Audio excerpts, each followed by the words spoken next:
मैं प्रेडिक्शन वाला बाबा नहीं हूं। मैं अपनी पहली वीडियो से कहता आ रहा हूं, जितने लोग मुझसे स्टॉक्स के बारे में पूछते हैं, काफ़ी दोस्त हैं जो पूछते हैं कि सर ये स्टॉक इस हफ्ते में किस तरह परफॉर्म कर सकता है।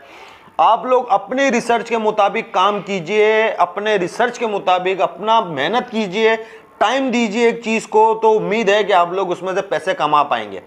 जैसे आप लोग समझते हैं कि स्टॉक मार्केट बहुत आसान है, इतना आसान नहीं है। मार्केट क्लोज होने के बाद भी हम 3-3, 4-4 घंटे होमवर्क करते हैं।